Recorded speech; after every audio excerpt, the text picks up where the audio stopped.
In today's tutorial, I want to talk about the difference between chord voicing and chord inversion and try to define for you exactly what those terms mean. Now in my tutorials, especially if I'm talking about piano chords in general or about piano improvisation, these words, voicing and inversion, will often crop up.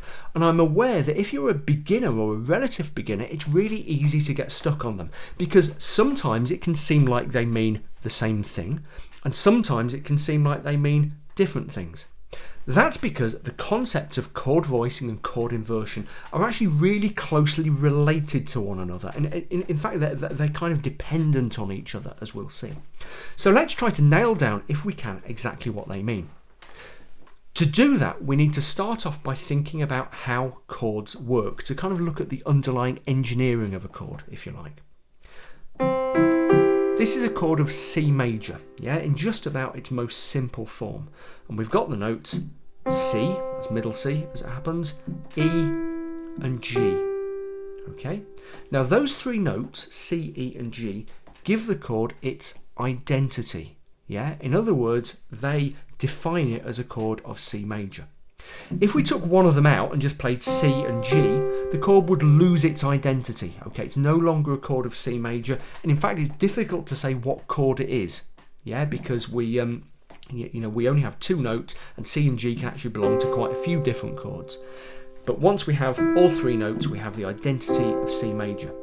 If we add a different note, a note that isn't C, E or G, for example A, then we change the identity of the chord. Now we've got A minor 7, So those three constituent notes, C, E and G, are really important. They're kind of the DNA of the chord, if you like, and they're the thread that runs through any chord of C major. Now when it comes to talking about voicings and inversions, the really important point to understand is that it doesn't matter how many C's, E's and G's you play in any one chord. It doesn't matter what order they're in. As long as all you're pressing are C's, E's and G's, then you're playing a chord of C. So for example, that is a chord of C. We've got two C's, two G's and an E, but it's still a chord of C. That is a chord of C. We've got four C's, one E and one G, but it's still a chord of C because it has the DNA of that chord. C's, E's and G's and nothing but C's, E's and G's. Now because of that, we can play the chord of C major in lots of different ways, hundreds of different ways in fact, on the piano keyboard. That's a C, that's a C, there we go, I'm going to go out shot, loads and loads of different C's, all using C, E and G each time, And those are different voicings of the chord of C major, Very different ways of playing the chord, but all of them are C major. Couple more terms that are kind of useful but not essential. We can talk about close voicings and open voicings, or closed voicings and open voicings. It kind of doesn't matter. A close voicing is where we're playing lots of notes of the chords or kind of next to each other, as it were. We're playing just consecutive notes of the chord. So between the bottom and the top of the chord, we're playing, if you like, every single note that could appear in the chord of C, every single C, E and G. That's a close voicing of the chord. An open voicing is like that, where there are kind of gaps. So we could fill in those gaps by playing the E and the G and the C and the E in the middle there, if I had an extra finger. But we're not. We're playing an open voicing of the chord. Various different ways of doing it, but with spaces. So close voicing, open voicing. Most of the chords you ever play on a piano will be open voiced chords, because typically you've got a left hand down here, and there's space between the left hand and the right hand, so you end up with an open voicing. Not essential knowledge, but it's just worth bearing in mind that difference between closed voicings or close voicings and open voicings. Inversion is slightly different. Let's go back to our basic C chord. That's what we call a C major triad. It's the most basic form of the chord. It's a close voicing and just has the three constituent notes, none of them repeated, one C, one E and one G. And at the moment we're playing it in what we call root position. And that's because the root of the chord, the note that the chord is named after, is in the bass at the bottom. Yeah, in this context, in the bass just means the lowest note of the chord. So even if we were playing it up here, that's the note in the bass because it's the lowest note. Bass doesn't necessarily mean kind of down there. Okay, so this is the root position of the chord. Now, if we take that C away and instead play the C up here, okay, so we've got E, G, C, we're now playing that chord in an inversion. And it's the first inversion of the chord, and as you can see, E is now in the bass. If we repeat the process, take the E away, put it on top here, we're now playing the second inversion of the chord, and it has a G in the bass. Okay, so root position, first inversion, second inversion. And a simple major chord like C will only have a root position, a first inversion, and a second inversion. A more complex 4-note chord like A minor 7 will have a root position, a first inversion, a second inversion, and a third inversion. Okay, but just focusing on the simple stuff for now, our basic major chords have a root position and 2 inversions. So in C, the first inversion has an E in the bass, and the second inversion has G in the bass, while the root position has the root note, the note that the chord is named after, in the bass. Now, in effect, when we're talking about an overall chord being played with both hands on the piano, the inversion simply refers to the bass note that's being played. Okay, so that is C in the root position. Okay, it's an open voicing of C major chord in the root position. We know it's root because we've got C in the bass. Yeah. That is an open voicing of C major chord in the first inversion because we've got an E in the bass.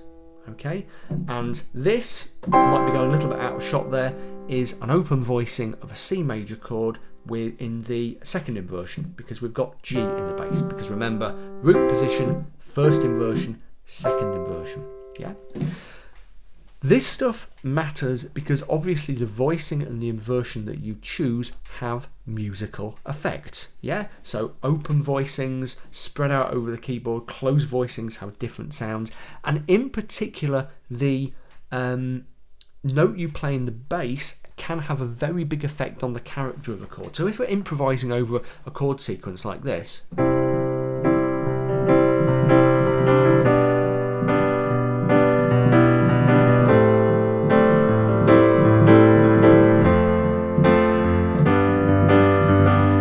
most of those chords that we have there are in what we would call root position because we have the note that the chord is named after, the root note of the chord in the bass, except for that G chord, okay, which I played after the C, which was in its first inversion. So that's a regular G in its root position, first inversion, B in the bass, and there I had the B in the bass.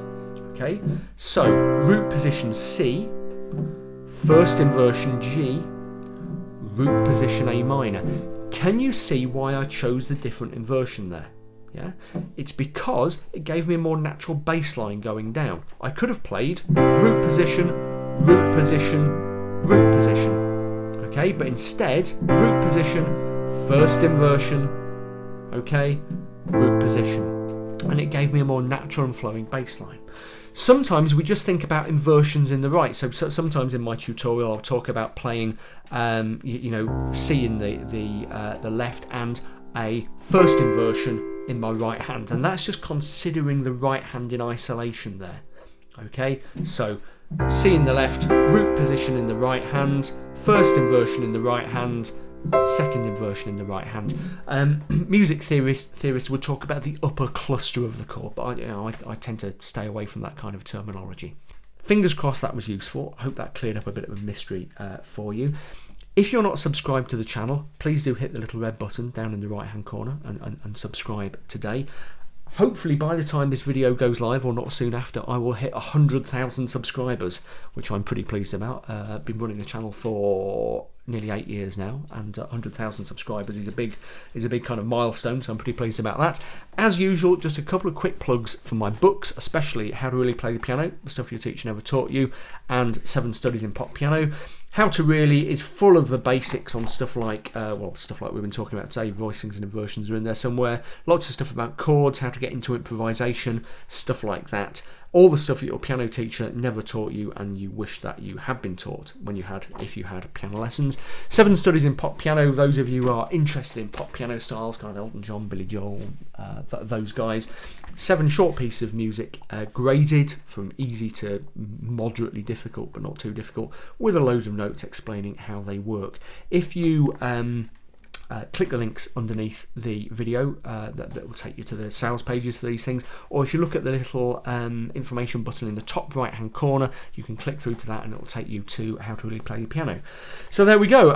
That's kind of it. In the next week or two, I have the next 2 installments of my series for absolute beginners coming out, which I know loads of you have been finding really useful, so watch out for that.